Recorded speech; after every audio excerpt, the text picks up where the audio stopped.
The day I discovered what true betrayal felt like, I was sitting at our mahogany dining table, surrounded by college acceptance letters. Harvard, Stanford, MIT. Their prestigious letterheads scattered before me like fallen leaves. My hands trembled as I held the latest one from Princeton, their words of congratulation blurring through my tears. Mom, Dad, I got in. I got into Princeton. My voice echoed through our sprawling Victorian home, a house that had witnessed 3 generations of the Montgomery family's success. My mother's heels clicked against the hardwood floors as she approached, her face bearing an expression I couldn't quite read. Behind her, my father's heavy footsteps followed, his usual confident stride somehow hesitant. "That's wonderful, Catherine," my mother said, but her tone carried none of the excitement I'd expected. She exchanged a glance with my father, who cleared his throat and loosened his silk tie. "Sit down, Kathy. We need to talk." I sank back into my chair, the acceptance letter still clutched in my hands. Something in their demeanor made my stomach twist into knots. "Your brother William," my father began, "his tech startup is showing incredible promise. The prototype he's developed could revolutionize renewable energy storage." He paused, adjusting his glasses. "But he needs significant funding to take it to the next level." My mother stepped forward, our manicured fingers trailing along the table's edge. "We've decided to invest in his company. It's a remarkable opportunity, one that could secure the family's future for generations." "That's great," I said, though uncertainty crept into my voice. "But what about my college tuition? The fund you've been saving since I was born?" The silence that followed felt like a physical weight pressing against my chest. "Catherine," my father said firmly, using my full name. "Never a good sign. We've made the decision to use your college fund to support William's venture. It's what's best for the family." The world seemed to tilt on its axis. "What?" "But that was my money. You promised." "Don't be selfish, Catherine," my mother cut in sharply. "William's project could be worth millions. You can take out student loans like other people do, or maybe consider a local community college for a few years." I stared at them, these people who had raised me, who had always preached about the importance of education, who had spent years encouraging my dreams of attending an Ivy League school. Now they stood before me, calmly destroying those dreams to favor my brother. Again. William had always been their golden child. 4 years older than me, he dropped out of college to pursue his entrepreneurial dreams, while I spent my high school years maintaining a perfect GPA, serving as class president, and winning national science competitions. William bounced from one failed startup to another, each time convincing our parents to invest just a little more. "How much?" I asked, my voice barely a whisper. "What?" my father frowned. "How much of my college fund did you give him?" My mother shifted uncomfortably. "All of it. The full $289,000. The number hit me like a physical blow. Nearly $300,000 gone. Every birthday check from grandparents, every summer job earning, every penny saved for my future, handed over to William without a second thought." I stood up so abruptly my chair toppled backward. "Did you even consider asking me? It's my money." "Catherine Elizabeth Montgomery," my father's voice boomed through the dining room. "That is enough. This decision is final. William's project needs this investment, and as part of this family, you need to support what's best for everyone." "Best for everyone?" I laughed, but it came out more like a sob. "Or best for William?" "Your brother has vision," my mother said defensively. "He sees opportunities others can't. Sometimes that means taking risks. Risks with my future, I shouted, surprising even myself with the volume. What about my vision? My opportunities? My father's face hardened. If you can't understand the importance of supporting your family's interests, perhaps you're not as mature as we thought. Go to your room until you can discuss this rationally. I stood there, 18 years old, being sent to my room like a child for daring to object to having my future stolen. In that moment, something inside me shifted. A fundamental change in how I saw my family, my place in it, and what I needed to do next. Without another word, I turned and walked upstairs to my room. But instead of collapsing on my bed to cry, as they probably expected, I pulled out my largest backpack and began to pack. Essential clothes, my laptop, the emergency credit card I'd never used, and most importantly, my documents, birth certificate, social security card, passport. My hands moved methodically, my mind surprisingly clear despite the chaos of emotions swirling inside me. From my sock drawer, I retrieved the $200 I'd saved from my last tutoring sessions. Money I hadn't added to my college fund because I'd planned to use it for Princeton merchandise once I got in. Now it would serve a different purpose. As I packed, memories flooded through my mind. William's first failed startup, a social media platform for pets that burned through $50,000 our parents' money. His second attempt, a cryptocurrency that lasted 3 months before collapsing. Each failure met with encouragement, support, and more funding, while I was told to be practical about my dreams. The sound of the doorbell interrupted my thoughts. Through my window, I saw William's Tesla pulling into the driveway. Of course he was here, probably coming to collect his latest handout. I could hear their voices drifting up from below. William's charismatic laugh, my mother's adoring tone, my father's proud rumble.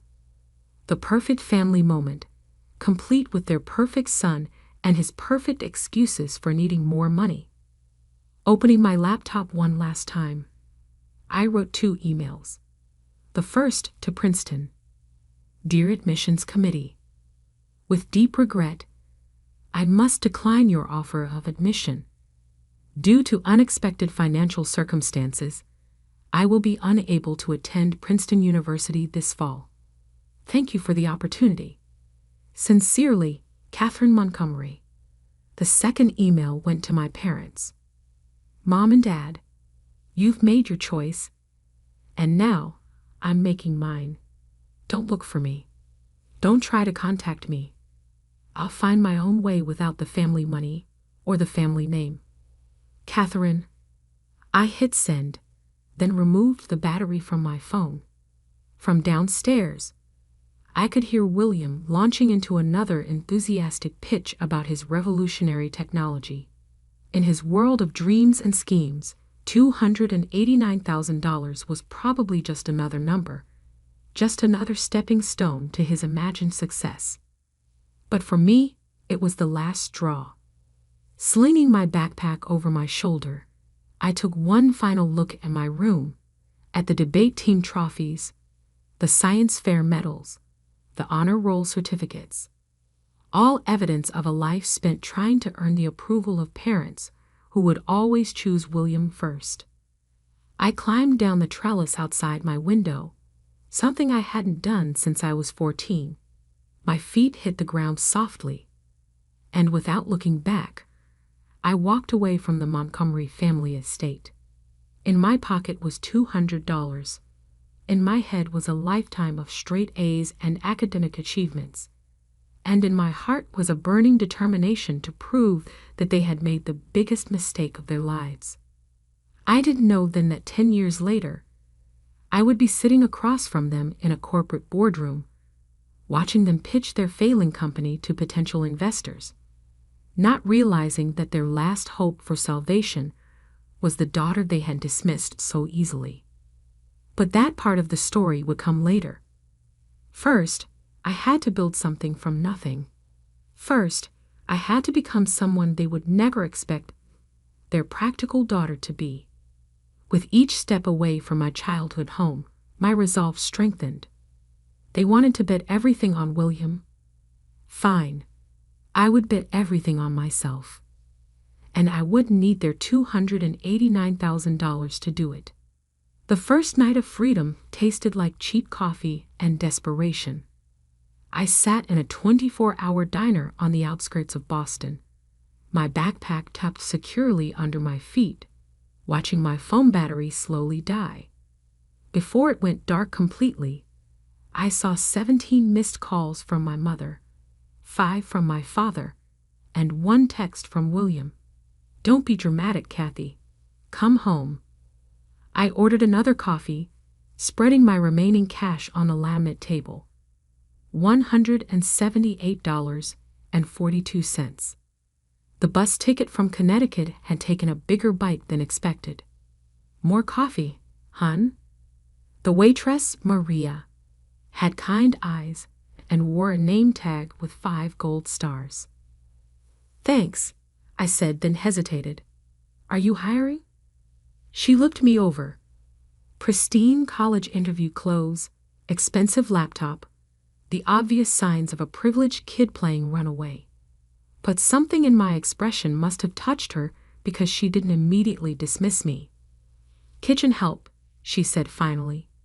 6 to 2, minimum wage plus tip split. "Start tomorrow if you want." I nodded, relief flooding through me. "I'll be here." "There's a motel down the street," she added, scribbling on her order pad. "Tell Jimmy that Maria sent you. He'll give you the weekly rate." That night, in a motel room that smelled of old cigarettes and cleaning supplies, I opened my laptop and began to plan. The Princeton acceptance letter was still in my bag, a reminder of the future I'd just lost. But as I stared at it, an idea began to form. I'd spent my high school years tutoring rich kids in advanced mathematics and sciences. Their parents paid premium rates for my services because I got results: perfect SAT scores, improved GPAs, early college admissions. I'd always seen it as a way to earn extra money for college. Now, I saw it as the foundation for something bigger.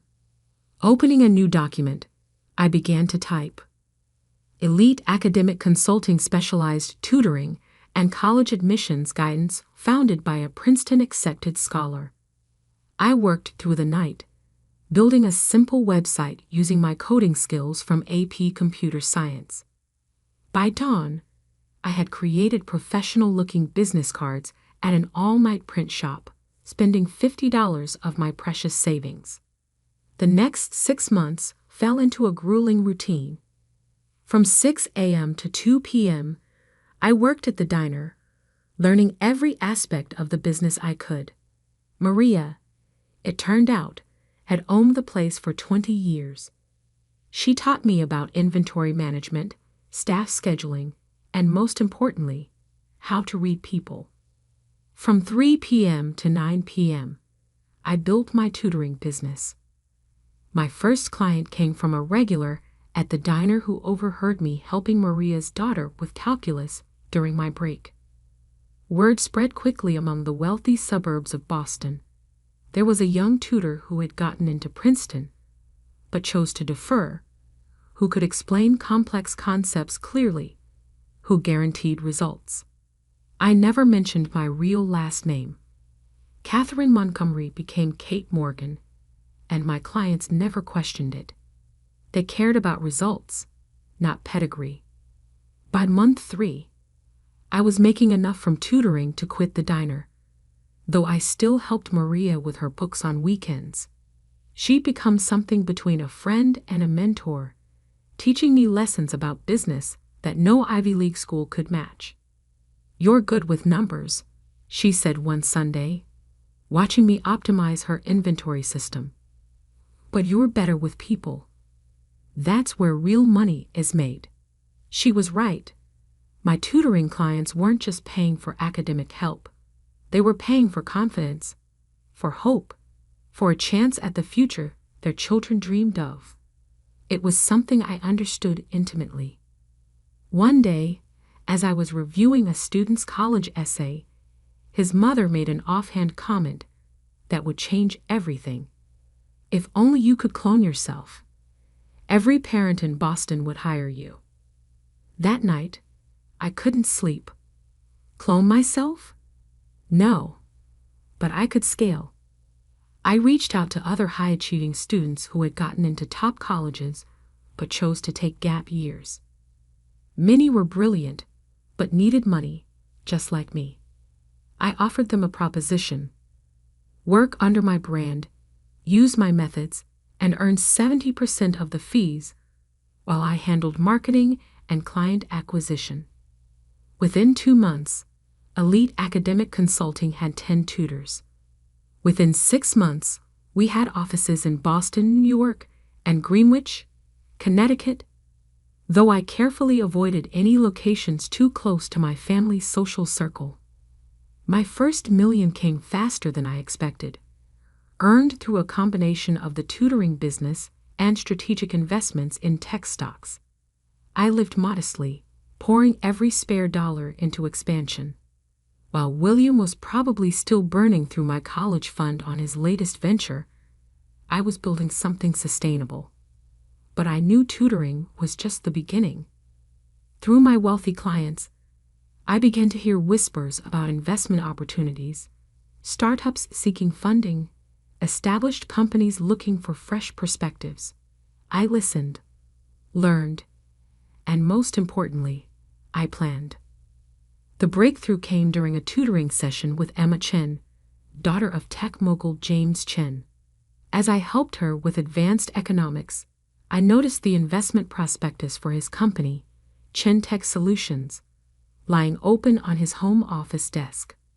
"Dad's worried," Emma confided during our study break. "The new energy storage project is failing, but he's invested too much to back out now." Energy storage, just like William's supposed revolutionary technology. I spent that night researching Chen Tech's project, and by morning, I knew 2 things. First, their approach was fundamentally flawed, and second, I knew how to fix it. It took 3 weeks to get a meeting with James Chen, using every connection I'd built through my tutoring network. When I finally sat across from him in his corner office, he looked amused. "Miss Morgan," he said, "my daughter speaks highly of you. But what makes you think you understand energy storage technology?" I opened my laptop and began my presentation. 4 hours later, he wasn't smiling anymore. Instead, he was offering me a partnership. 30% stake, he said, if you can deliver what you're promising. I countered with 40% and full control of the technical development. He agreed. 6 months later, Chen Tech's new energy storage system was revolutionizing the industry. The technology that William had dreamed of creating, I had actually built, though under a different name and with a different company. My net worth jumped to 9 figures overnight. But I wasn't done. Using Chen Tech's success as a springboard, I began acquiring struggling tech companies, particularly in the energy sector. Each acquisition was done through shell companies and holding firms, always keeping the name Catherine Morgan separate from the growing business empire. I hired the best lawyers and accountants to create a labyrinth of corporations that all led back to Morgan Enterprises, my private holding company. To the outside world, Morgan Enterprises was run by a reclusive CEO who never gave interviews or appeared in public. Years passed. My empire grew. I moved from Boston to New York to Silicon Valley, always staying ahead of any chance encounters with my family. Through discreet sources, I kept tabs on them. William's string of failures continued, each one funded by my parents' dwindling resources. The Montgomery family fortune, built over generations, was being bulled dry by their blind faith in their son. Then one morning in my San Francisco penthouse office, my assistant brought me interesting news. Montgomery Technologies is looking for investors, she said, placing the report on my desk. They're on the verge of bankruptcy. Your father is meeting with potential buyers next week. I picked up the report, a smile playing at my lips. After 10 years, everything had come full circle. Schedule a meeting, I said, but use the Morgan Enterprises letterhead. Let's see if they recognize the daughter they threw away. It was time to show my family exactly what their practical daughter had become. The Montgomery Technologies building hadn't changed much in 10 years. The same pretentious granite facade, the same gold lettering above the entrance, the same security guard who never looked up from his crossword puzzle. But now, walking through the revolving doors in my Armani suit, I was no longer the teenage girl they had dismissed so easily. Miss Morgan? A young assistant hurried forward. The board is waiting in the main conference room. May I take your coat? I handed her my coat, suppressing a smile. My mother had always insisted that true power dressed in designer labels. Today, I wore enough worth of clothing to fund one of William's failed startups. Coffee? The assistant asked. Green tea, I replied, remembering how my mother used to mock my preference for tea over coffee. Proper brewing time, no sugar. The elevator ride to the top floor gave me time to center myself. 10 years of preparation had led to this moment. Through my network of shell companies and discrete investments, I had systematically acquired Montgomery Technologies' debt, positioned myself as their only viable lifeline, and now held their fate in my hands. The conference room doors opened to reveal a scene that almost made me laugh. My father, Robert Montgomery, sat at the head of the table, though that position would soon be mine. My mother, Elizabeth, perched beside him, her perfect posture betraying her anxiety.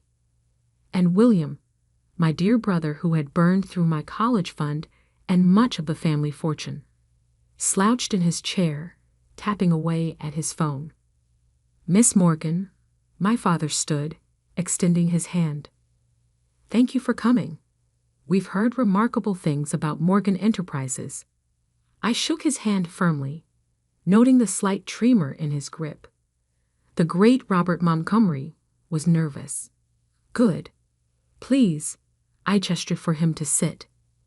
Let's discuss why we're here. For the next hour, I listened as they presented Montgomery Technologies' current situation. The company needed a $50 million cash injection just to stay afloat. Their stock had plummeted 70% in the last quarter. And William's latest venture, another attempt at revolutionary energy storage technology, had drained their remaining reserves. We believe with proper investment, my father continued, his voice carrying that same persuasive tone he'd used when telling me to be practical about my dreams, Montgomery Technologies could return to its former glory. I opened my laptop, displaying a series of graphs on the conference room screen. Your company's decline began approximately 10 years ago, I said, watching their faces carefully, coinciding with a series of interesting investment decisions. William shifted uncomfortably. My mother's perfectly manicured fingers drummed against the table. We took some calculated risks, my father defended. Calculated? I raised an eyebrow. Like investing $289,000 in an unproven energy storage concept. The room fell silent. That specific number, the exact amount of my stolen college fund, hung in the air like an accusation. How did you? William started, then caught himself. I stood, walking to the window that overlooked the city. Tell me, Mr. Montgomery, what would you say was your biggest mistake in business? My father cleared his throat. Perhaps expanding too quickly in certain markets. No, I cut him off, turning to face them. Your biggest mistake was sitting in this room 10 years ago, thinking she would just accept your decision and fade into the background. The color drained from my mother's face. William's phone clattered to the table. My father's expression froze in dawning recognition. Catherine? I smiled, savoring the moment. Hello, Dad. Mom. William. It's been a while. This is impossible, William sputtered. You're Catherine Morgan? Actually, it's Catherine Montgomery Morgan now, legally changed. I sat back down, enjoying their shocked expressions. But you'd know that if you'd bothered to look for me these past 10 years. My mother found her voice first. Darling, we tried to find you. No, I cut her off. You half-heartedly called around for a few weeks, then decided I was being dramatic and would come home when I ran out of money. I looked at William. How did that energy storage technology work out, by the way? The one you needed my college fund for? He flushed red. There were unexpected complications. Funny, I interrupted again, pulling up another presentation. Because Morgan Enterprises' subsidiary, Chentech Solutions, seems to have solved those complications quite successfully. I displayed the schematics of the energy storage system I'd helped develop, the one that had made me my first billion. My father's business instincts finally kicked in. You own Chentech? Among other things. I began listing companies on the screen.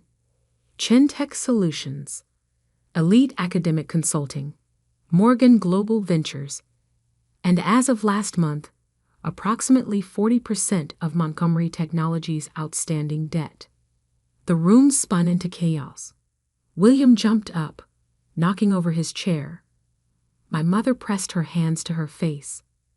My father just stared, his empire crumbling before his eyes. Why? He finally asked. Why not just tell us who you were? I leaned forward, meeting his gaze. Because you needed to see me as you truly are. Not as parents facing their daughter, but as failing business people facing someone more successful than they ever imagined I could be. What do you want? William demanded. Revenge? I laughed. Revenge? Brother dear, if I wanted revenge, I would have bought this company 6 months ago and fired you all immediately. I stood, straightening my suit. No. What I want is to fix what you broke. What does that mean? My mother asked quietly. It means I'm offering to save Montgomery Technologies. Full debt restructuring, capital injection, and technological partnership with Chentech Solutions. I paused, letting that sink in. But there are conditions. My father's business mask slipped back into place. What conditions? First, William is out. No more positions, no more investment in his ventures, no more draining company resources. William started to protest, but my father silenced him with a look. Second, you and Mom retire, Dad. The company needs new leadership, not nostalgic devotion to failed strategies. And third? My mother asked, her voice barely a whisper. Third, I smiled, you all admit that sending me away was the best thing you ever did for me. Because everything I built without the Montgomery name, without the family connections, and without your money. Silence fell over the room. My father looked at the empire I'd built, displayed on the screen behind me. My mother's eyes filled with tears. Whether from pride or regret, I couldn't tell. William slumped in his chair, finally confronting the reality that his younger sister had achieved everything he'd failed to do. Do we have a deal? I asked, knowing the answer before they spoke. My father nodded slowly. We do, Miss Morgan. Good. I gathered my things, preparing to leave. The papers will be drawn up by tomorrow. Oh, and Mom. I paused at the door. The local community college you suggested. They're one of my charitable foundation's biggest beneficiaries now. Turns out practical decisions can lead to extraordinary results. I walked out of the conference room, out of the building that had once represented everything I couldn't have, and into the waiting car where Maria, my first boss, now my company's chief operating officer, waited. How did it go? She asked, handing me a perfectly brewed green tea. Exactly as planned, I replied, taking a sip. Though I think I'll keep the diner story out of the official company history. She laughed. Are you sure about this? Saving their company after everything they did. I looked back at the Montgomery Technologies building, thinking about the scared 18-year-old girl who had left home with just $200 and a determination to prove herself. You know what I learned in that diner, Maria? Sometimes the best revenge isn't destroying what others built. It's building something so much greater that they're forced to acknowledge their own mistakes. And did they?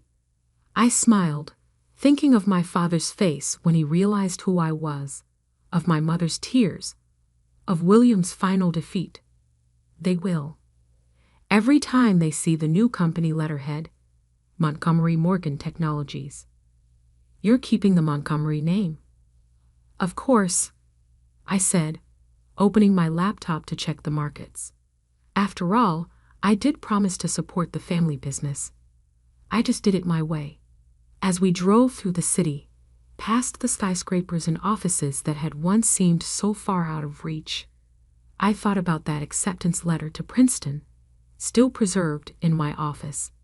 I had framed it alongside my first business license, my first $1 million contract, and a simple name tag that read Kate, server, from a certain 24-hour diner.